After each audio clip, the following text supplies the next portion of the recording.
a través de los resultados de las evaluaciones podemos mejorar las políticas curriculares, las políticas de capacitación, las políticas de textos, materiales y todo lo que son las prácticas docentes en las aulas, ¿no? En el Perú, la unidad de medición de la calidad de la enseñanza ha venido desarrollando desde hace prácticamente 2 décadas. Se empezó en el año 1996, ya estamos en el 2015, son casi 20 años. Se han realizado significativos y meritorios esfuerzos de trabajo de medición del rendimiento de los estudiantes, en un primer momento con pruebas muestrales y luego con pruebas censales, ¿no? Además, la UMC presta especial interés en que los resultados de las evaluaciones lleguen a distintos actores de la escena nacional, ¿no? No solamente llegan a las escuelas, llegan también a las instancias superiores, directores regionales, directores de UGEL, pero también llegan a los docentes y a los padres de familia, ¿no? Asimismo, en el país pues hay también evaluaciones internacionales en las cuales estamos participando. PISA es una, la del Laboratorio Latinoamericano de la Enseñanza es otra, y este año se va a participar en una prueba en donde el eje, digamos, de la evaluación está centrado en la educación cívica y ciudadana. Igualmente, como saben, la UMC aplicó el año pasado una prueba para el 6º grado de primaria, cuyos resultados se van a dar a conocer seguramente muy pronto, y este año muy posiblemente se empieza a trabajar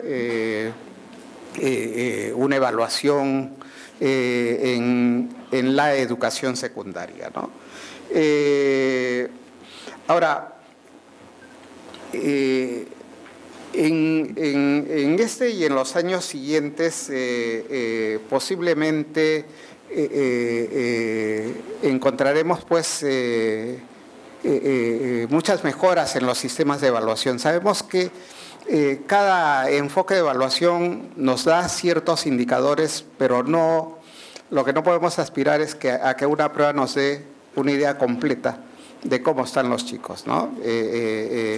Hay unas pruebas que nos dan, digamos, cuál es el estado de los estudiantes en lo que es lenguaje, matemáticas, otros en ciudadanía. Aparecerán seguramente pruebas un poco más finas que nos empiecen a dar idea de toda la cuestión valórica, ¿no? De algunos campos de las nuevas competencias que se están planteando en las políticas curriculares. Y todo eso pues es un tema en el cual la verdad es que en América Latina estamos aprendiendo en materia de evaluación, ¿no? Por eso creo que es bien importante lo que estamos haciendo en este evento. Nosotros apostamos firmemente por la evaluación de los estudiantes y porque se participe principalmente en las evaluaciones internacionales. También apostamos por el aprovechamiento de los resultados, y esa es la razón por la cual a través de la Comisión de Aprendizajes y de Educación Básica del Consejo surgió la idea de realizar este evento que esencialmente tiene como intenciones las siguientes. En primer lugar, saber qué esfuerzos se están llevando adelante en materia de evaluación y uso de los resultados de estas evaluaciones, en especial en América Latina. Para eso tenemos invitado a Pedro Ravela, que ha venido de Uruguay. En segundo lugar, lo que busca este evento es saber hacia dónde vamos en relación a la aplicación de pruebas nacionales e internacionales. ¿Qué queremos alcanzar con ello? Y cómo hacer una planificación que nos ayude a conseguir los objetivos que nos propongamos. Y en tercer lugar, nos interesa mucho conocer las experiencias de aprovechamiento de los resultados de las evaluaciones por diferentes actores, ¿no? ¿Qué está haciendo el Ministerio de Educación con las pruebas? ¿Qué hacen los gobiernos regionales, las UGELes? ¿Qué hacen las escuelas? ¿Qué hacen los padres de familia? con los resultados, porque la verdad que el esfuerzo que hace la UMC de hacer informes de los resultados de las evaluaciones es bien importante.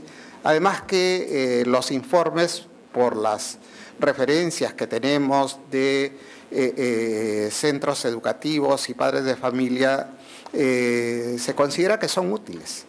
Lo lamentable es que muchas veces llegan las escuelas y se quedan en las oficinas del director o no se le da la suficiente importancia, ¿no?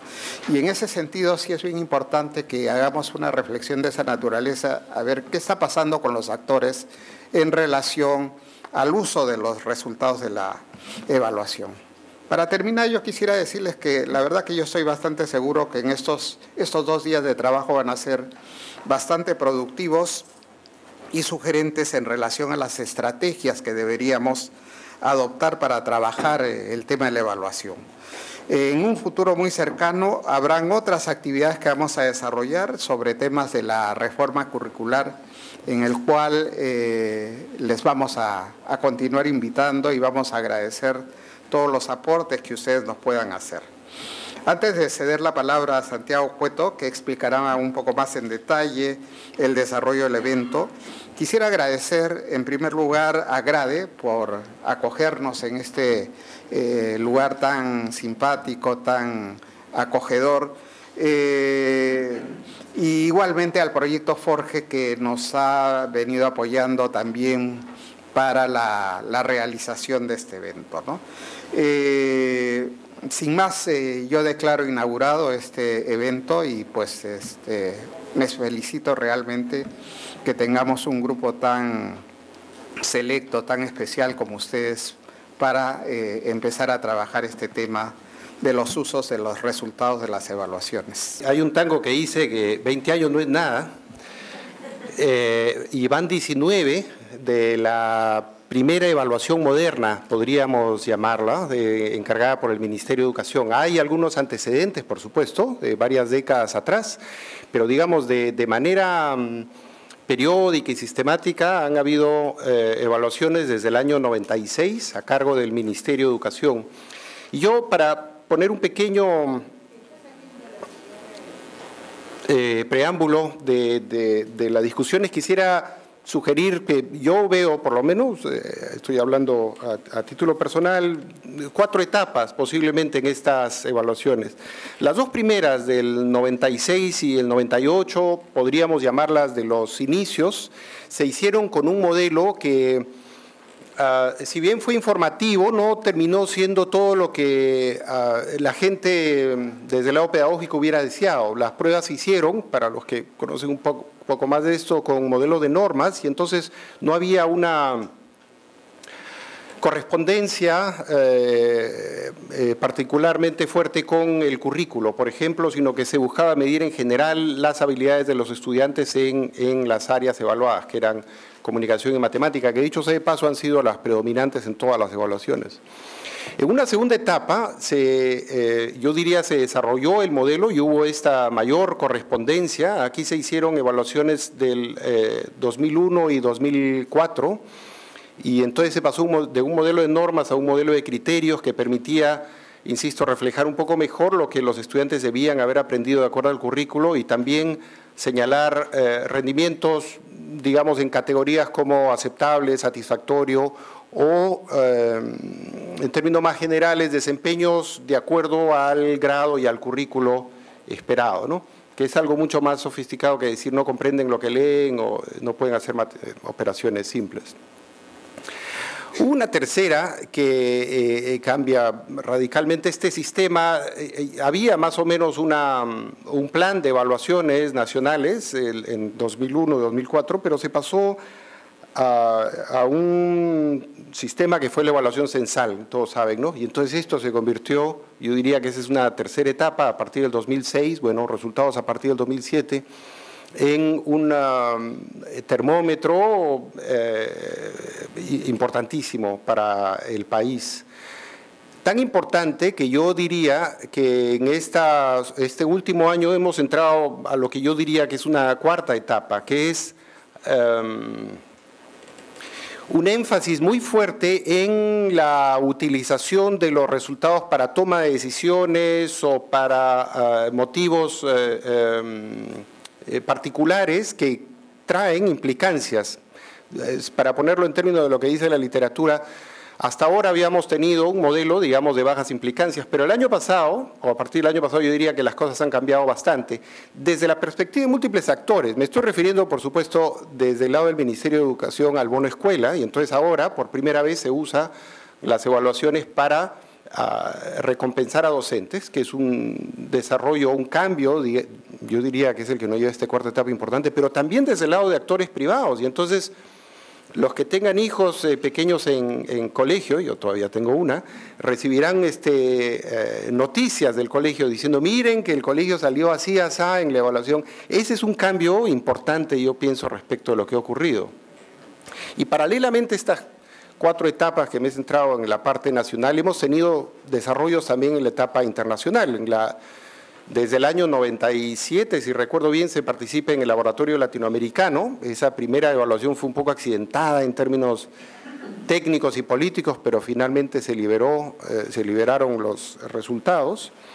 Y luego lo que hemos tenido es dos participaciones más en el laboratorio de la UNESCO, pero también entramos a PISA, que llevó a todo tipo de especulaciones y mitos, a leyendas urbanas, digamos, como que solo le ganamos a Haití en el laboratorio, cuando Haití nunca participó junto a nosotros, o que al ser últimos en PISA éramos últimos del mundo, cuando en realidad éramos últimos de PISA, que son básicamente países industrializados. O sea, una diferencia, digamos, entre lo que decían los datos y lo que una cierta leyenda urbana, insisto, daba como cierto. Porque resulta que mejoramos en PISA, seguimos últimos, pero mejoramos en PISA, mejoramos más que el resto, mejoramos en el laboratorio y mejoramos en las evaluaciones nacionales. Entonces, mirando esta panorámica que brevemente he compartido con ustedes desde mi perspectiva, nosotros pensábamos en el Consejo que era un buen momento para pensar dónde estamos y hacia dónde podemos dirigirnos, tomando en cuenta que las evaluaciones son herramientas para, idealmente, la mejora en la calidad y en la equidad. Y en esto tiene un rol fundamental, por supuesto, el Ministerio de Educación, pero no solamente, y ustedes notarán en el programa que hemos invitado a especialistas de regiones, y hemos invitado a representantes de la sociedad civil, y los hemos invitado a ustedes porque nos interesa, este no es un seminario, digamos, de difusión o de capacitación en ningún sentido, sino más bien uno de intercambio de ideas, y entonces vamos a tener, espero, bastante oportunidad para compartir en las sesiones, también espero en los cafés, nos pueden buscar a los miembros de la comisión. César va a diseñar algún sistema, ya nos contará después, para que dejen ustedes sus aportes, porque el Consejo lo que quiere hacer con todo esto es elaborar algún tipo de documento que sea compartido con la comunidad y con todos ustedes, pensando nuevamente, como decía Hugo, en una mayor y mejor utilización de las evaluaciones estandarizadas para mejorar el sistema educativo peruano, ¿no? Como bien decía Hugo y Santiago, pues ya en América Latina llevamos un par de décadas de camino.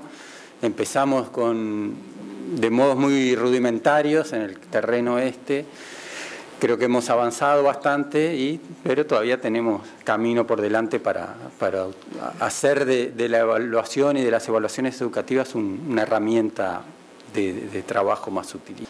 Mi aspiración es compartir algunas reflexiones que ojalá ayuden a pensar cuestiones de política más de fondo aquí en el Perú. Para la presentación, punto de partida, y para algunos de ustedes tal vez conocen, otros tal vez no, de las cosas más recientes que se han hecho es un estudio que hizo la propia OCDE. La OCDE en general es conocida por PISA, pero la OCDE tiene otros ámbitos de trabajo y en especial a partir de 2010, 2011, hicieron un trabajo muy interesante, un equipo dirigido por un especialista portugués que se llama Paulo Santiago, un tipo muy interesante, que hizo un trabajo de estudio sobre cómo son las políticas de evaluación educativa en una gran cantidad de países. Los que están allí en pantalla son... O sea, el estudio tenía dos fases. Una fase en la que cada país hacía un reporte nacional, una revisión interna que se le encargaba a alguien dentro del país de cómo eran sus políticas de evaluación. Y luego algunos países, los que están en pantalla, que fueron unos 15, a eso le agregaban una revisión externa, un equipo internacional que iba al país, que tomaba como base el informe nacional, pero que durante 2 semanas hacía una barrida de todo el sistema educativo. A mí personalmente me tocó participar en el equipo de revisión externa en México. Y fue una experiencia muy interesante porque tuvimos instancias de contacto desde el ministro de Educación y asesores, gente del ámbito académico, sindicatos, hasta escuelas rurales, entrevistas con los papás, con los niños, etc.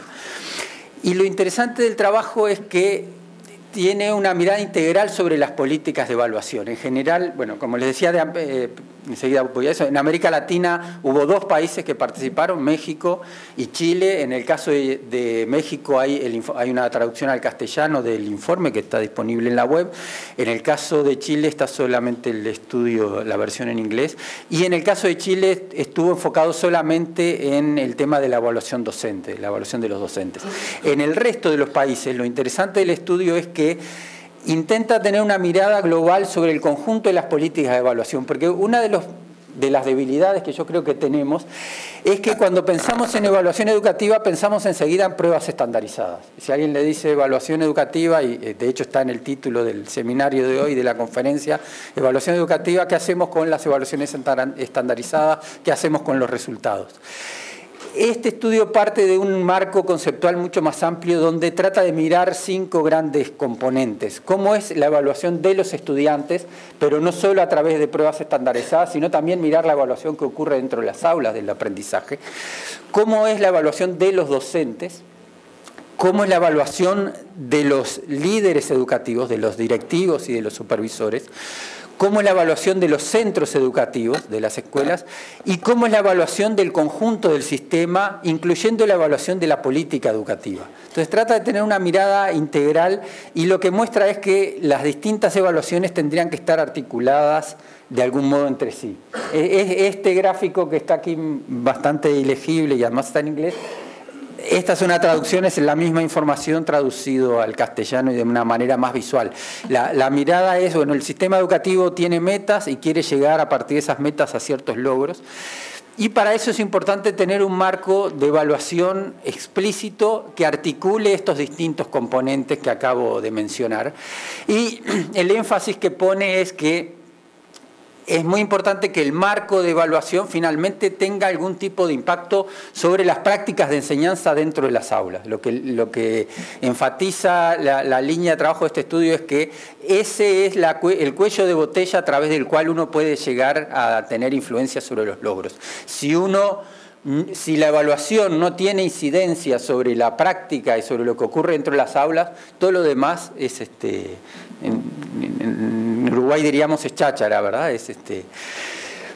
En ese sentido, lo primero que me interesa decir es, bueno, tenemos que evitar ser ingenuos cuando hablamos de cómo la evaluación puede contribuir a la mejora. Si uno repasa estas expresiones que hay allí en pantalla, son expresiones que uno encuentra en los sitios web de los Ministerios de Educación y de las unidades de evaluación de la región.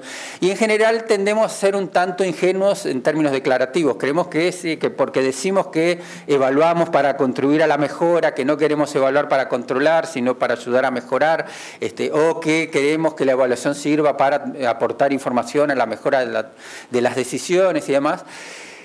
que eso va a ocurrir naturalmente, ¿verdad? Pero nos solemos quedar en un plano muy declarativo y a veces pensamos de manera demasiado simplista y demasiado directa la lógica de cómo la evaluación puede influir en la mejora. Por ejemplo, un modo, a mi juicio, demasiado simplista es pensar que si genero información y se la doy a ciertas personas, las personas, los docentes, los tomadores de decisiones, los padres, van a entender la información, van a saber utilizarla y van a tomar decisiones. Y en general la vida es mucho más compleja y un poco, creo que alguien lo mencionó, no sé si Hugo o Santiago, sabemos que el apropiarse de la información, entenderla y usarla realmente pasa por otra cantidad de motivos. Entre otras cosas, muchas veces la información que les damos no responde a lo que los actores que están operando en el sistema educativo necesitan y les resulta relevante. Entonces, la invitación es a pensar un poquito de manera un poco más sofisticada y compleja. El informe que les mencionaba, perdón, omití y disculpen que yo soy así un poco anárquico a veces en el itinerario de la exposición. Vuelvo un minuto atrás. El informe que está en pantalla es un tomo resumen de como 600 páginas que recoge los informes de todo el estudio. Pero aparte de eso, de cada uno de estos países, de cada uno de los 15 países, hay un informe específico, o sea que hay 15 libros, uno por cada país, y un libro resumen. En este libro resumen, digamos que de algún modo da cuenta y sistematiza la experiencia recogida de cómo son las políticas de evaluación en todos estos países. Una de las cosas que muestra y que le da especial importancia es la necesidad que tenemos de vincular, de articular los distintos tipos de evaluación. Por ejemplo, cosas que pueden parecer obvias, pero que en realidad no lo son. Una cuestión que en general no está bien alineada es la evaluación que ocurre en el aula con la evaluación externa. O sea, muchas veces las evaluaciones que hacemos, como la evaluación de la ESE en el caso del Perú, o la propia evaluación PISA, va en una dirección, pero lo que los maestros y el modo en que los maestros y los docentes evalúan en el aula va por otro lado. Evaluamos cosas distintas desde enfoques distintos. Entonces, mientras eso necesitamos alinearlo. Dentro de las aulas, en general, tenemos problemas con el uso formativo de la evaluación y la función de calificación y de certificación que tienen que cumplir los docentes. Muchas veces los docentes evalúan ciertas cosas en el marco del proceso de aprendizaje, pero a la hora de poner una prueba y de asignarle una calificación al estudiante, evalúan otras. Y el estudiante entonces entra en un juego en que tiene que adivinar qué es lo que quiere el docente para obtener una buena calificación. En general, hemos hecho un estudio, un par de estudios que yo tuve la oportunidad de participar impulsados desde aquí, desde GRADE, a través de PREAL, sobre cómo son las evaluaciones en las aulas, y una de las cosas que en varios países de América Latina, y uno de los problemas que hay es que en general las calificaciones se asignan por una cantidad de motivos. Es muy interesante ver la cantidad de cosas que los docentes tienen en cuenta a la hora de calificar. Si el niño viene aseado, si se comporta bien en clase, si hace una tarea, si participa, etcétera.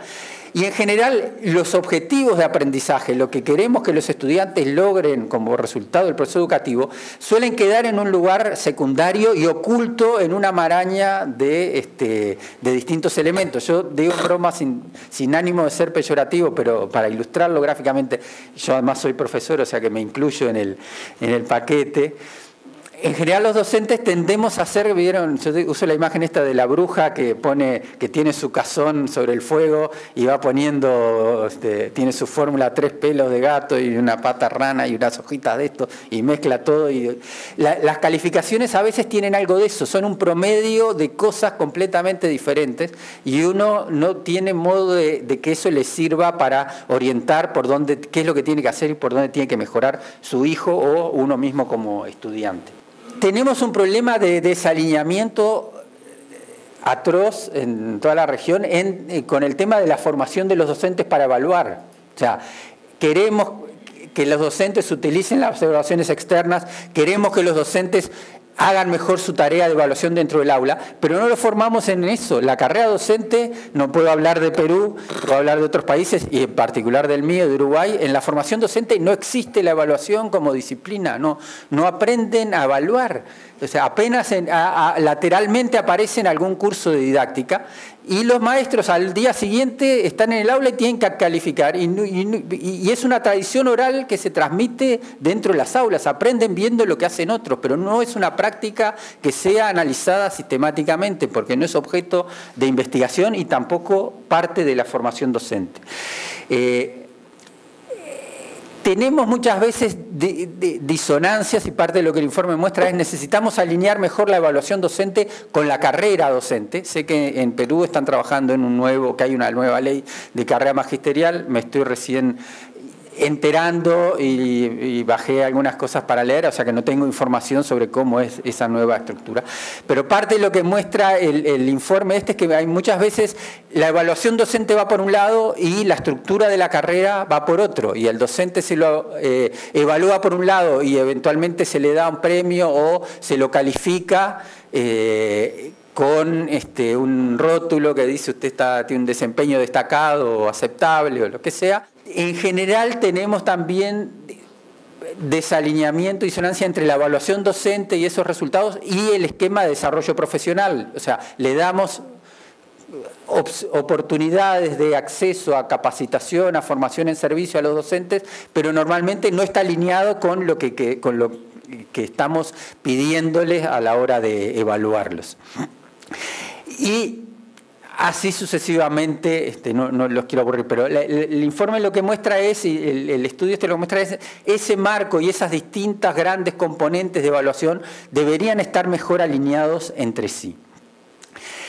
Dicho esto, paso a una de las experiencias, y además me tocó conocerla directo y me interesa particularmente traerla aquí sobre el uso de las evaluaciones, porque sé que es uno de los temas que está en debate hoy en el Perú, y lo mencionó Santiago en la introducción, que es la cuestión esta del bono escuela y de utilizar los resultados de las pruebas estandarizadas para dar un premio económico a los docentes. Entonces me gustaría brevemente comentarles que en América Latina México tiene una larga experiencia en ese terreno, tiene un programa que empezó en el año 92, o sea que ya llevan más de los 20 años del tango, que ha sufrido modificaciones a lo largo del tiempo, y les adelanto el final, que acaba de ser cancelado por el gobierno actual y por el nuevo. En México tienen un Instituto Nacional para la Evaluación de la Educación, el INEE, que es un instituto autónomo,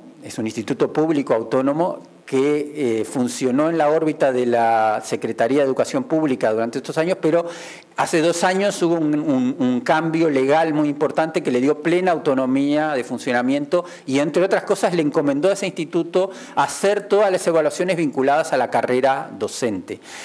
Y una de las primeras cosas que hizo el INEE fue suspender esto que les voy a presentar ahora. Se lo adelanto al final. ¿El esquema en qué consistía? En que había,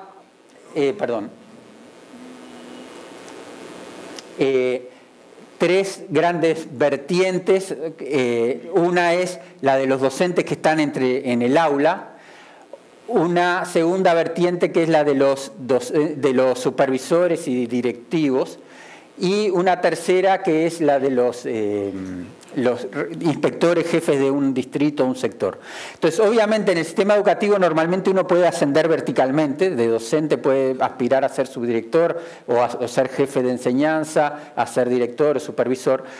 Y lo que se hizo en México fue instalar además un sistema de progresión horizontal en categorías A, B, C, D y E, a través de que el docente voluntariamente, el que quisiera, se podía presentar a un esquema de evaluación. El docente que se presentaba al esquema, si aprobaba la evaluación, obtenía un resultado satisfactorio, ingresaba en la categoría A, y cada 3 años, o cuando él quisiera, pero con un mínimo de 3 años en una misma categoría, podía presentarse y aspirar a pasar a la categoría siguiente, y así hasta un máximo de 5 categorías. Y lo mismo pasaba con los directivos y con los supervisores. El esquema de evaluación no tenía estándares, o sea, una primera debilidad del enfoque era, no había una definición de qué se esperaba y qué era un buen desempeño docente. Lo que se utilizaba eran estos distintos elementos. Para el docente en el aula, los factores que se tenían en cuenta eran el aprovechamiento escolar, que tenía un peso de 50 puntos sobre un total de 100 para los docentes de aula. Me detengo solo en la primera vertiente y no entro en las otras dos. Me quedo aquí con los maestros de aula. Aprovechamiento escolar, y aprovechamiento escolar era resultado de los estudiantes de ese docente en las pruebas enlace. La prueba enlace era al estilo de lo que es ese, era un examen nacional. Con la diferencia con respecto a Perú, esto es algo bien mexicano, que México y Brasil vino que les gusta hacer o mayor del mundo, o más grande del mundo, y compiten a ver quién hace las evaluaciones más grandes. En el caso de México, esto implicaba millones de pruebas todos los años porque se evaluaban a todos los niños de segundo hasta tercero, de segundo de primaria hasta tercero de media básica, en todas las disciplinas prácticamente, salvo algunas, para poder tener el resultado de cada docente. Como ven, eso pesaba, era lo que tenía más peso, y luego había un componente de formación continua que tenía que ver con la participación en cursos de actualización, actividades cocurriculares, que era la participación del docente fuera del aula en actividades de apoyo a la escuela, que era una de las cosas a mi juicio más interesantes, la preparación profesional, que tenía que ver con los títulos académicos, y la antigüedad. Eso eran los 100 puntos para el docente de aula, o sea, la mayor parte, el peso mayor lo tenían las pruebas en enlace. Y como pueden ver, no me detengo, pero simplemente que el resultado de las pruebas también tenía efectos para el salario del directivo y del supervisor, 40%, y en este caso, era el resultado de las pruebas del docente, de sus alumnos. En el caso del directivo eran los resultados de los estudiantes de toda su escuela, y en el caso de los supervisores, los resultados de los estudiantes de toda su zona. Un mexicano me decía siempre en broma con respecto a esto, decía: esto puede tener dos tipos de efectos. O va a haber una gran mejora en la educación, o va a haber un gran contubernio en el que todo el mundo se va a poner de acuerdo para que le vaya mejor a los alumnos, porque el sueldo de todos está en juego en esto. El efecto era bastante importante. Esto que ven aquí, o sea, el salario base, el contrato base de un docente es de 28 horas, y esto es el equivalente, el equivalente salarial en horas que recibía el docente a medida que avanzaba en el sistema. Es decir, un maestro de primaria que ingresaba a la categoría A recibía el equivalente a 9 horas adicionales de salario. Sobre un total de 28, quiere decir que incrementaba su sueldo en más de una tercera parte, ¿verdad? 3 por 9, 27. O sea que recibía el equivalente a una tercera parte adicional. Cuando pasaba a la categoría B, agregaba el equivalente en salario a 8 horas y media adicionales.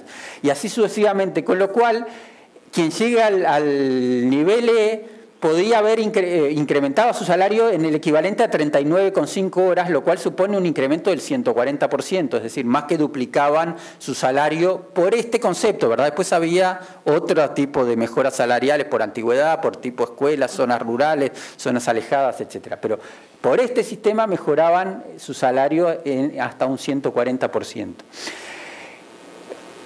¿Cuáles son los problemas que tiene esto y que se detectaron en el caso de México, en otros países que tienen este tipo de sistemas y que aparecen explícitamente en el informe de la OCDE, y que en parte el informe de la OCDE sobre México es parte de las razones o de los antecedentes que dieron lugar a que el sistema se suspendiera, y de hecho ahora el INE está trabajando en un sistema distinto, más similar al caso chileno, en que la evaluación docente no se hace en función de los resultados de los alumnos, sino en función de un marco para la buena enseñanza y de una definición de qué es buen desempeño docente.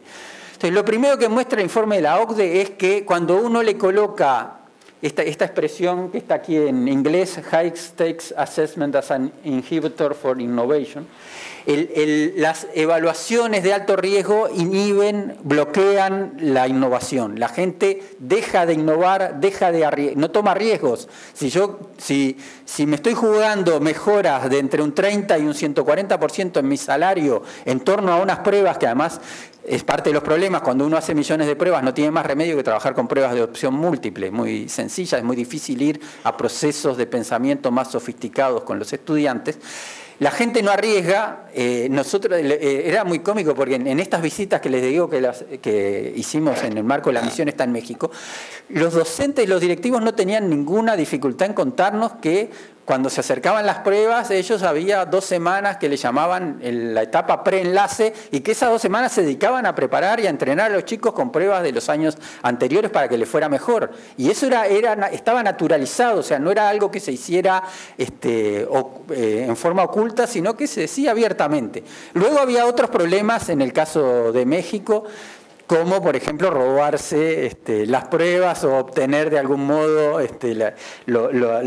ayudar de algún modo a los estudiantes para que tuvieran mejores resultados. Pero un problema es, uno deja de arriesgar, uno deja de innovar y se pasa a enfocarse, quiero que me vaya bien en esta prueba específicamente. Eso lleva a todo un problema que está estudiado internacionalmente de reducción del currículum. Las pruebas, inevitablemente cuando uno trabaja con pruebas estandarizadas, mide pocas cosas. Los objetivos educativos son mucho más amplios. Uno no quiere únicamente, para tomar el caso de la ESE en Perú, que los niños aprendan a leer y matemáticas. Obviamente, en segundo año de escuela, si logramos eso bien, estamos más que contentos y además eso en segundo año de escuela es la base para todo lo demás. Pero a medida que uno avanza en el sistema tiene otras pretensiones, quiere que los estudiantes desarrollen otro tipo de capacidades más sofisticadas y además quiere que enfatizar la formación ciudadana, la formación del individuo como sujeto de derechos, como alguien que participa en una sociedad democrática. Hoy día hay cada vez más foco y más fuerza en la importancia de evaluar el desarrollo de habilidades socioemocionales, que son muy difíciles de medir en una prueba de este tipo. Entonces, uno de los problemas es que el poner excesivas consecuencias sobre este tipo de pruebas opaca el resto de los objetivos educativos. Yo siempre menciono, hay un proverbio chino que dice que cuando un sabio señala a la luna, el necio se queda mirando el dedo. Y eso es lo que nos pasa muchas veces, es que el indicador se transforma en el propósito, ¿verdad? O sea, que lo que queremos es mejorar el indicador. El propósito ya no es mejorar la formación que le damos a nuestros estudiantes, sino mejorar el resultado, el número concreto que vamos a tener en la prueba. Tercer problema que está planteado en el informe de la OCDE es la dificultad que hay para hacer de una manera justa y equitativa esta atribución de calidad del docente en función de los resultados. O sea, se sabe que los factores que influyen en los logros de los estudiantes y en su desempeño en las pruebas son muchos. Algunos están dentro del ámbito de control que puede manejar el docente, otros están por fuera. Hay esfuerzos, sobre todo en Estados Unidos, ¿verdad?, de medir lo que se llama valor agregado, de llegar a un resultado para el docente a partir de los resultados de sus alumnos, controlando por distintos factores. Pero se sabe que hay una cantidad de componentes aleatorios y que un mismo docente, o sea, que la variabilidad de los resultados de los alumnos de un docente varía, no tiene consistencia a lo largo del tiempo. Un docente le puede ir muy bien un año con determinado grupo y al año siguiente a sus alumnos le va peor. En el caso de secundaria es más notorio porque es el mismo docente que enseña a alumnos en distintos grupos. Y los resultados dependen en parte de lo que hace el docente, pero dependen mucho de características de los grupos, algunas que podemos medir y otras que no. Entonces ahí hay otro problema. Luego hay un problema y es que en este tipo de sistemas, una de las estrategias, si yo quiero mejorar los puntajes de mi escuela, es mucho más fácil enfocarme en mejorar a los alumnos que ya son buenos y levanto el promedio con eso, que enfocarme en los estudiantes con más dificultades que me requieren mucho más tiempo, etc. Entonces, es mucho más fácil decirle a los estudiantes con dificultades: el día de la prueba mejor no vengas, no estés, y ese tipo de cosas pasan. Ya mencioné que se generan comportamientos reñidos con la ética. Hoy día en Chile hay un gran problema con Chile tiene mucho la cuestión esta del uso de portafolios, y hoy día hay firmas, hay empresas que se dedican a elaborar portafolios para docentes y venderlos para la evaluación docente. Y además genera toda una versión, o sea, decimos que queremos desarrollar una cultura de la evaluación y en general terminamos generando aversión a la evaluación y más bien la actitud de ocultar las debilidades, ¿verdad? Si a mí si alguien me viene a ver para calificarme, yo voy a mostrar lo mejor posible que pueda, voy a ocultar todas las debilidades, lo cual va en contra de cualquier cultura que uno quiera poner el sistema de mejora continua. Entonces, tenemos estos problemas por este lado. Lo cual no quiere decir, y aquí hago un paréntesis, pues no quiero tampoco, yo creo que siempre hay que ser cuidadoso y no me gusta ser excesivamente tajante. Entonces, la reflexión que me parece importante hacer es esta. Hay un estudio internacional que es el informe McKinsey, donde ellos dicen: el tipo de estrategias que uno puede tener depende también del grado de desarrollo del cuerpo profesional docente en cada país. Y lo que ellos dicen es, en países con donde el desarrollo de la profesión docente es más rudimentario, uno no puede de entrada empezar con políticas que apuesten fuertemente a que las personas tienen una alta formación y una capacidad de tomar decisiones profesionales complejas, etc. Eso tiene que ser progresivo, y por eso ellos lo que muestran es que países con menores niveles de desarrollo educativo muchas veces necesitan empezar con esquemas de trabajo más directivos y más simples y que le encuadren más al docente lo que tienen que hacer. Entonces yo con esto lo que quiero decir es que eventualmente un esquema como, y me tomo el atrevimiento y pido disculpas por hacerlo, pero de emitir una opinión directa sobre el tema de Perú, uno puede decir, bueno, un esquema como este de bono escuela, darle un premio a los docentes por los resultados, puede servir en un primer momento para establecer un orden básico, sobre todo si uno sabe que hay mucho desorden en el sistema educativo. Entonces un orden básico en el sentido de que la gente haga lo que tiene que hacer, vaya a la escuela todos los días, se ocupe de que los estudiantes por lo menos hagan bien esas pruebas. Ya puede servir como estrategia de corto plazo, difícilmente sirva como estrategia de largo plazo. Eso es lo que a mí me parece que es muy importante, y por eso estas imágenes tienen que ver a mí me surge la imagen de cómo uno educa a sus hijos. Cuando en el proceso de educación de sus hijos, uno puede en determinados momentos tener que recurrir a rezongos, castigos o algún tipo de recompensa, pero uno no puede educar adultos libres, conscientes, personas maduras con ese sistema toda la vida. O sea, si uno educa a sus hijos todo el tiempo mediante castigos, premios y demás, no va a formar un adulto maduro y responsable. Si lo quiere hacer, tiene progresivamente que ir pasando a unas formas de vínculo distintos que lo reconozcan al otro como persona capaz de tomar decisiones, de tener sus propios valores, etc. Y en educación creo que pasa lo mismo. O sea, uno tiene que ver cómo va progresivamente vinculándose con el cuerpo docente de un modo más que los habilite a desarrollarse como profesionales. Paso ahora, dejo momentáneamente el problema de las pruebas con altas consecuencias y me interesa una mirada un poco rápida a un enfoque distinto que es: usemos la evaluación principalmente para apoyar a los docentes y no tanto para establecer premios y castigos o consecuencias altas. Entonces, allí una de las experiencias que se destaca en el informe de la OCDE es un esquema que han desarrollado en Australia, en la provincia de Nueva Gales del Sur, las siglas SMART, y viene de esta expresión en inglés que es el toolkit, o sea, la caja de herramientas para medición, evaluación y reportes. ¿Eso qué es? Es un portal web que está basado en un esquema de pruebas censales nacionales que se llaman APLAN, y que le ofrece a los centros educativos y a los profesores la posibilidad de tener ellos acceso directo a los resultados de los alumnos y a datos comparativos de cómo le fue a sus alumnos en relación a otras escuelas, a otros lugares del país, de la provincia, etc. Pero eso se hace de un modo reservado, no es una información pública, sino que es una información a la que tienen acceso los docentes y los centros educativos. Y que además está vinculado con herramientas de trabajo para que los docentes puedan diagnosticar ellos y desarrollar el trabajo pedagógico en relación a los aspectos que identifican como de mayor dificultad. Entonces, este es un tipo de información al que tiene acceso al docente. Cada una de estas barritas que aparecen aquí es un estudiante. Aquí hay 75 estudiantes de un determinado centro educativo y lo que se muestra aquí es una evaluación en 2014 en lectura. Cuánto avanzaron a lo largo del año, son evaluaciones que se hacen al inicio y al final del año, cuánto avanzó cada estudiante, cuánto progresó respecto a su punto de partida cada uno de los estudiantes.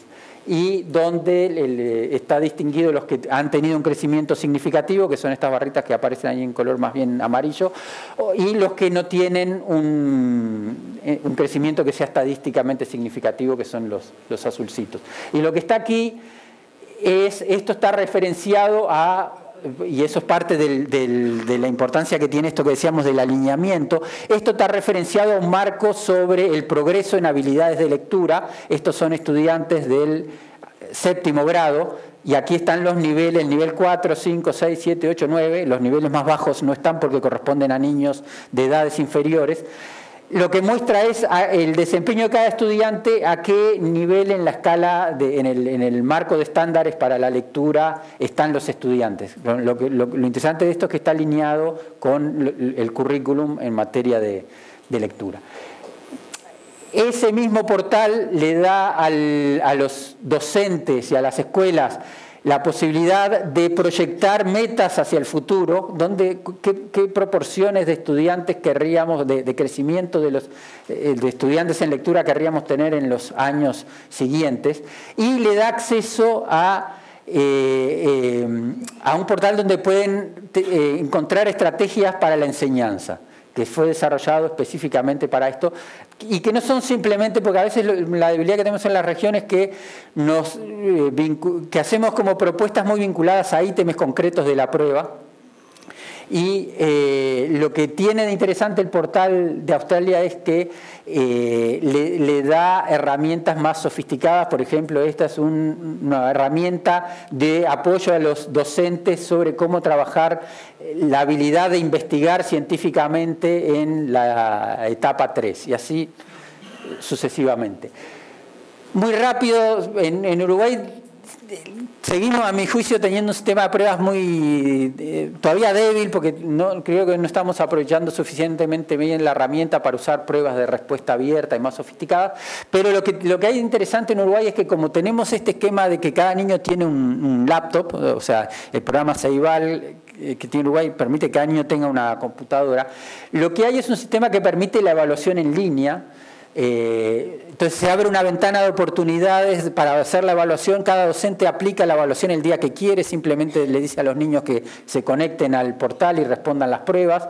Pongo esta imagen simplemente para mostrar que todo el tema de Ceibal es un tema que ha tenido mucha penetración. Esto no sé si los conocen, pero este es Diego Forlán, son los jugadores de la selección uruguaya, este es Mulera, el golero. Hay toda una campaña muy fuerte para involucrar a la población en el programa. Y el maestro, lo interesante que tiene es que el maestro, ni bien termina de aplicar la prueba, puede ver los resultados de sus alumnos y puede ver los resultados de cada niño en cada pregunta de la prueba, y puede ver cada pregunta después obviamente puede ver agregados, puede ver distintas cosas. Pero lo interesante de esto es que lo puede ver a los 2 minutos después de que los niños terminaron de responder la prueba, y por tanto puede trabajar con los alumnos sobre por qué respondieron de tal modo, de tal otro, elegir qué preguntas trabajar, etc. Este tipo de enfoques, que como ven no tiene consecuencias directas, sino más bien es una herramienta de apoyo a los docentes, no está exento de debilidades, también tiene sus problemas. y el informe de la OCDE lo menciona también. Uno, necesito tener una base profesional docente para que tengan capacidad de utilizar estas herramientas, conectarse a la web, de saber sacarle el jugo a estos resultados, de saber trabajar sobre esto con los estudiantes y no simplemente... Muchos docentes lo que hacen es utilizar esto para facilitar su propio trabajo y usar las preguntas para sus propias evaluaciones y trabajar menos. O sea que hay efectos perversos también aquí. No todos los centros y los docentes van a tener la motivación para usar los resultados. Uno de los riesgos de este tipo de enfoque es que en general los que más utilizan este tipo de herramientas y no tienen la obligación de hacerlo son los que ya tienen más motivación, más iniciativa, etcétera. Muchas veces, aunque la tecnología hoy permite hacerlo cada vez más rápido, pero cuando las pruebas no son en línea, en general uno cuando llega con los resultados ya está fuera de tiempo respecto a los tiempos pedagógicos. Y muchas veces no tenemos resultados con suficientes detalles que sean... A veces los resultados que le damos a los docentes no son el tipo de información que ellos precisan para trabajar en el aula. Nos concentramos mucho en darles números y en darles datos que no es, ellos en general lo que les resulta de más utilidad es cosas que les ayuden a entender más las lógicas de pensamiento de sus alumnos, el tipo de dificultades que tienen, por qué cometen determinados errores, etcétera, más que el dato de qué porcentaje logró un resultado satisfactorio o no. Y el otro problema que señala el informe, que ya mencionamos, es el problema de la falta de vínculos entre esa evaluación externa y la evaluación que ocurre dentro del aula. ¿Qué hacemos entonces? Y voy ya cerrando. O sea, lo que quiero decir con esto es, no quiero plantear un escenario dicotómico en el sentido de o esto o aquello, o esto es bueno y uno es bueno y otro es malo. Mi visión es que necesitamos los dos tipos de evaluaciones. Necesitamos evaluaciones que tengan consecuencias para la carrera docente. Necesitamos evaluar a los docentes y que eso tenga consecuencias. Eso ocurre en todas las profesiones. Hay evaluaciones y hay consecuencias. Y no es lo mismo hacer el trabajo bien que hacer el trabajo mal. Y eso tiene que ser parte de la profesión. Pero al mismo tiempo necesitamos evaluaciones que tengan como finalidad ayudar a las personas a formarse y a desarrollar su potencial y su capacidad. Entonces creo que el punto ahí es cómo pensamos de manera distinta pero alineada esos dos esquemas. El problema es cuando ponemos las dos finalidades en la misma evaluación. Allí la evaluación con consecuencias mata la evaluación formativa. Si hay consecuencias de por medio, el espacio de aprendizaje pasa a un segundo lugar. Por eso necesitamos que sean sistemas independientes, pero que estén alineados entre sí. Y hago una mención en términos de qué hacemos a este. Yo creo que uno de los temas que tenemos que evitar en la región es constituir a la evaluación como política educativa. O sea, la evaluación tiene que estar articulada con las otras políticas, pero las otras políticas tienen que existir. O sea, tengo que tener una política de encuadre y supervisión y acompañamiento del trabajo docente. ¿Sí? Tengo que tener una política de formación docente. Mi visión es, en algunos casos, el caso de Brasil para mí es más notorio, es que a veces parece que el Estado como que se declara impotente para gobernar el sistema educativo y lo que hace es, bueno, yo lo que voy a hacer es evaluar, le pongo los resultados a la sociedad y ahora arréglense entre ustedes, vayan ustedes a reclamarle a las escuelas porque yo no sé qué hacer con ellas. Entonces ahí hay un riesgo que es que la evaluación no debe sustituir a la política. En ese sentido, mi visión es que uno debería desarrollar dos esquemas paralelos.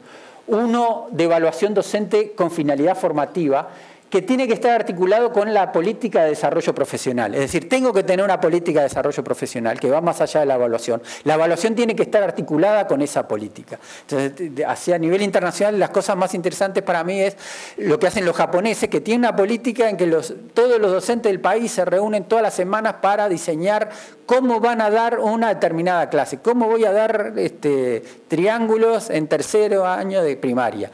No todo sobre el mismo tema. O sea, lo interesante es que trabajan sobre un tema durante 3 meses, elaboran un modo de dar la clase, la aplican, se observan entre ellos, la revisan y al final eso mismo lo hacen en todas las escuelas sobre distintos temas y el Ministerio al final junta todo eso en un libro y lo pone a disposición de todo el elenco docente del país. O sea, es un modo de producir lo que decimos a veces en teoría muy fácil, que es el docente tiene que ser un investigador, tiene que producir conocimiento. Bueno, hay que crear un canal para que eso sea operativo y el tipo de investigación y el tipo de conocimiento que el docente puede producir y debe producir es el que tiene que ver con el trabajo práctico dentro del aula, no investigaciones abstractas de las que hacemos tenemos los académicos a veces y que queremos replicarlas con los docentes. Por otro lado, mi visión es que la evaluación docente que tiene consecuencias no puede estar aislada, tiene que estar articulada con un diseño de carrera docente y tengo que tener una política de carrera docente.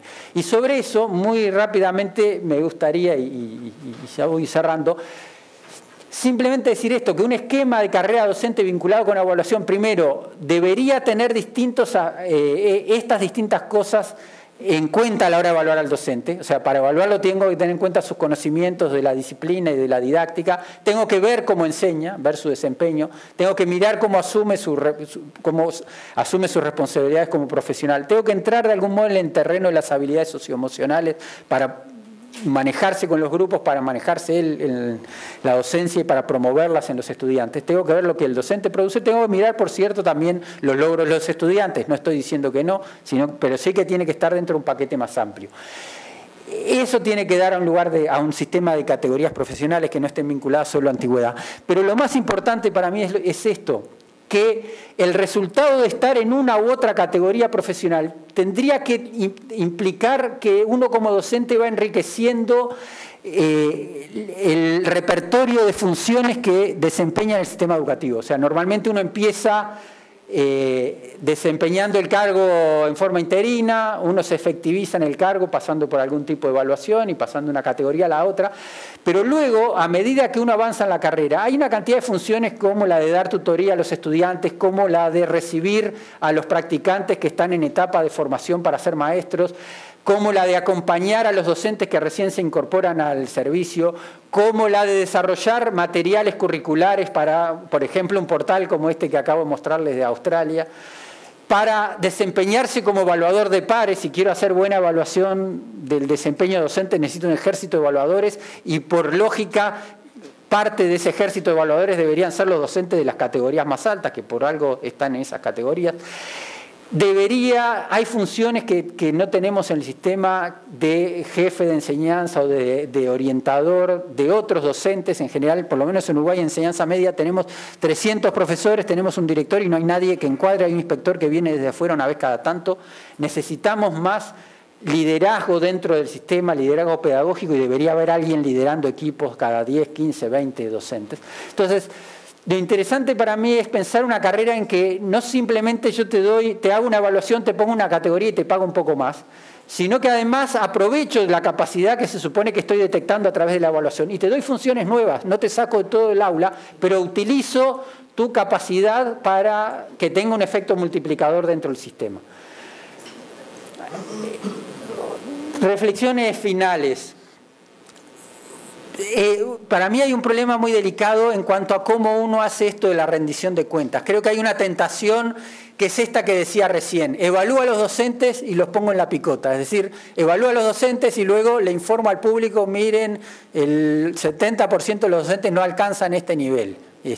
Y a la gente le pongo etiquetas: vos sos insatisfactorio, vos sos y lo hago público. Creo que ese es un mal modo de entrar al tema, en el cual de algún modo exponemos a la gente públicamente, cuando en realidad mi visión es: el Estado, el gobierno, la educación tiene que hacer que los docentes rindan cuenta dentro del propio sistema, porque uno es el que está organizando el servicio. Entonces yo tengo que pedirle cuentas al docente sobre lo que hace. Cuando digo yo, digo director, supervisor. Yo, Estado, tengo que tener un esquema para que los profesionales que trabajan en el servicio educativo den cuenta de lo que hacen. Pero debería evitar eso, y sobre todo si al mismo tiempo yo evito como gobierno dar cuentas de mi propia acción en política educativa. Entonces ahí creo que una de las cosas que están muy olvidadas en América Latina hoy es dónde están y quiénes hacen el trabajo que antiguamente hacían los supervisores. En Uruguay sigue existiendo y nadie sabe lo que hace y nadie se ocupa de ellos, hacen lo que pueden y como pueden. Pero no hay propiamente una cadena de mando dentro del sistema. Entonces creo que toda esa función de orientación, encuadre dentro del sistema educativo hay que recuperarla, y que el Estado tiene que pedir cuentas a los docentes, pero luego dar cuenta de su propia acción, incluidas las políticas que tiene hacia los docentes. Termino por aquí y simplemente decir que otro camino que está reportado allí en el sistema, que creo que deberíamos empezar a pensar, que está reportado en el reporte, son los países que utilizan pruebas con consecuencias para los estudiantes, es decir, algún modo de examen nacional que tenga consecuencias en la carrera del estudiante. Creo que una de las debilidades de las pruebas externas que hacemos es que, sobre todo cuando uno entra en la educación media, en la adolescencia, como no tienen consecuencias y el estudiante no se juega nada en eso, el que quiere hace el esfuerzo y el que no quiere no. Creo que, y además para los padres, el resultado de la prueba S es una cosa media etérea, lejana. Si yo tengo un examen nacional que afecta a la carrera del estudiante, les aseguro que los estudiantes van a ser los primeros en querer que les vaya bien, las familias atrás y los docentes atrás. Lo que hay acá es, simplemente para que tengan una idea, los países, hay pocos países que hagan esto, los que están en azul, que lo hagan a nivel de la educación primaria. Hay ya más países que lo hacen a nivel de la educación media básica y muchos más que lo hacen al final de la secundaria. Entonces creo que ese es, pensar algún tipo de prueba por ese lado es otro camino que hay que pensar. Obviamente no puede ser una prueba, tiene que ser una buena prueba, tiene que ser una prueba suficientemente compleja, no es una prueba de elección múltiple, no debe ser una prueba de resultados excluyentes, o sea, es algo que hay que introducir progresivamente y que tenga algún tipo de consecuencias, pero que finalmente la decisión siga estando en manos del profesor. O sea, no estoy diciendo que sea una prueba que decide la carrera del docente sin intervención del docente. Debería tener alguna influencia, hay que ver cuál y cómo, pero creo que sería un buen modo de nivelar el campo para todos, de obligar a que haya unos ciertos mínimos a los que accedan todos los estudiantes y de que haya incentivos para lograr esos mínimos. Son muchísimas los elementos de la presentación de Pedro que merecerían una reflexión. Y si bien esta sesión en particular está pensada para mirar la experiencia internacional, va a ser inevitable hacer algunas referencias a nuestra propia experiencia, dado que es el tipo de recomendación que queremos finalmente plantear a distintos actores, el objetivo de todo este evento. Entonces yo voy a referirme muy brevemente a 5 puntos. Uno es al tema general de los usos de los resultados de las evaluaciones, tal como está ocurriendo en el país. Al tema de la articulación necesaria, de la consistencia, de la consonancia, la integración, el alineamiento que tiene que haber entre todos los tipos de evaluaciones y otros instrumentos que señalan el rumbo para los aprendizajes de los escolares. Un tercer punto va a ser el de las consecuencias que Pedro ha presentado de manera tan balanceada, los pros y los contras de tener consecuencias fuertes y de tener consecuencias blandas, digamos, ¿no? Bajas, tanto para estudiantes como para docentes. El tema de los apoyos, que muy brevemente ha presentado, pero que es una cosa que está sobre el tablero en nuestro país, el tablero de discusión y de la implementación. Y por último, la articulación necesaria de la evaluación docente con el modelo de desarrollo profesional y el tema de la rendición de cuentas. Cuando desde la Comisión de Aprendizajes del Consejo Nacional de Educación priorizamos el tema de los usos de las evaluaciones, la prioridad del tema fue consecuencia de una largamente pendiente necesidad de saber cómo están siendo usadas por todos los actores. Sabemos cómo los están usando ahora el Ministerio, sabíamos que pocos se usaban anteriormente, sabemos que llegan los reportes, como bien dijo Hugo, llegan a las escuelas probablemente, llegan a algunos docentes, llegan a funcionarios, pero sabemos muy poco sobre cómo son entendidas estas evaluaciones, cómo son usadas para modificar prácticas o para entender problemas pedagógicos, que son el punto al cual siempre se quiere llegar.